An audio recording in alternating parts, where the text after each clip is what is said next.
अथ द्वितीयोऽध्यायः। भगवान शिव की अष्टमूर्तियों का वर्णन। नंदीश्वर उवाच।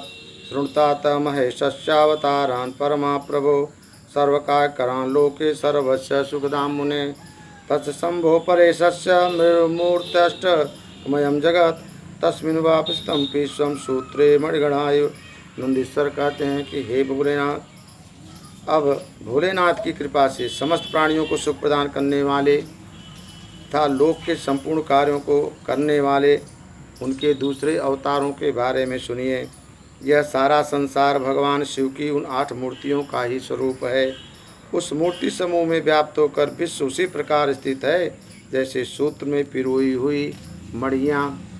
सर्वो भरता रुद्र उग्रो भीम पशुपति ईशानश्च महादेवो मूर्तयश्चाष्ट विस्तृता भूमगंभो अनिमरुद्यो व्योम क्षेत्रज्ञाक निशाकरा अधिष्ठात् सर्वाद्य रुष्ट रूप शिवस्य ही दत्ते चराचरं विश्वं रूपं विश्वभरात्मकं शंकरस्य महेशस्य शास्त्रस्यैवेति निश्चयः संजीवनं समस्तस्य जगतः सलिलात्मकं भवं मृत्युच्यते रूपं भवस्य परमात्मनः बहिरतं जगद्विश्वं बिभर्ति स्पन्दते स्वयं उग्र इत्युच्यते सद्धि रूपम् उग्रस्य सत्प्रभो सर्वावकाशदं सर्वव्यापकं गगनात्मकं रूपं भीमस्य भीमाख्यं भूतवृन्दस्य भेदकं सर्वात्मना अधिष्ठानं सर्वक्षेत्र निवासकं रूपं पशुपतेर्गेयं पशुपाशनिकन्तनं सन्दीपयज्जगत्सर्वदिवाकर समाह्वयम् ईशानाख्यं महेशस्य रूपं दिवि विसर्पति। सर्वभव रुद्र उग्र भीम पशुपति ईशान और महादेव ये भगवान भोलेनाथ की 8 मूर्तियाँ प्रसिद्ध हैं। भूमि जल अग्नि पवन आकाश क्षेत्रज्ञ सूर्य एवं चंद्रमा ये निश्चय शिव के सर्व आदि 8 रूपों में अधिष्ठित हैं। महेश्वर शंकर का विश्वभरात्मक रूप चराचर विश्व को धारण करता है, ऐसा वेदों में कहा गया है। समस्त संसार को जीवन देने वाला जल परमात्मा शिव का भव नामक रूप कहा गया है, जो प्राणियों के भीतर ता बाहर गतिशील रहकर विश्व का भरण पोषण करता है और स्वयं भी स्पंदित होता है। सज्जनों द्वारा उसे उग्र स्वरूप परमात्मा शिव का उग्र रूप कहा जाता है। भीम स्वरूप शिव का सबको अवकाश देने वाला सर्वव्यापक तथा आकाशमात्मक भीम नामक रूप कहा गया है। वह महाभूतों का भेदन करने वाला है, जो सभी आत्माओं का अधिष्ठान समस्त क्षेत्रों का निवास स्थान तथा पशुपाश को काटने वाला है। उसे पशुपति रूप जानना चाहिए।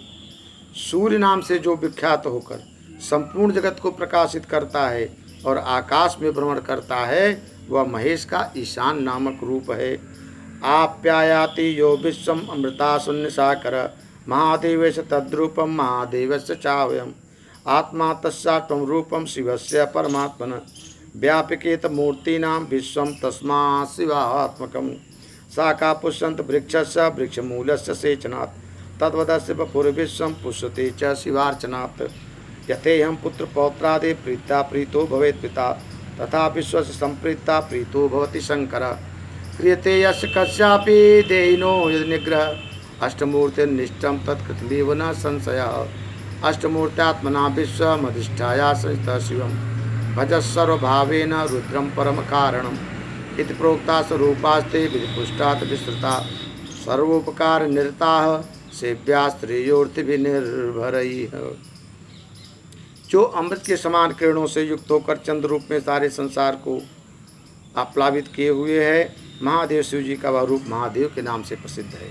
उन परमात्मा शिव का 8वां रूप आत्मा है, जो सभी मूर्तियों की अपेक्षा सर्वव्यापक है। इसलिए यह समस्त चराचर जगत शिव का ही स्वरूप है।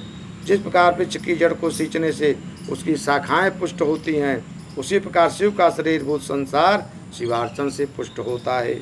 जिस प्रकार इस लोक में पुत्र पौत्राद के प्रसन्न होने पर वृथा खुश होता है, प्रसन्न होता है, आह्लादित होता है, उसी प्रकार संसार के प्रसन्न होने से शिव जी प्रसन्न होते हैं।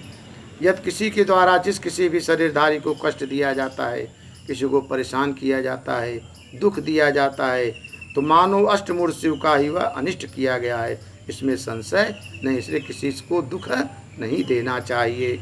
अतः अष्टमूर्त रूप से सारे विश्व को व्याप्त करके सर्वतोभारती परम कारण रुद्र शिव का सर्वभाव से भजन कीजिए।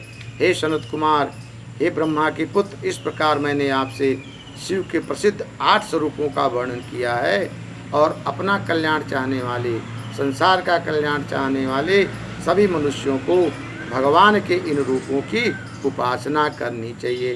बोलो हर हर महादेव शंभो।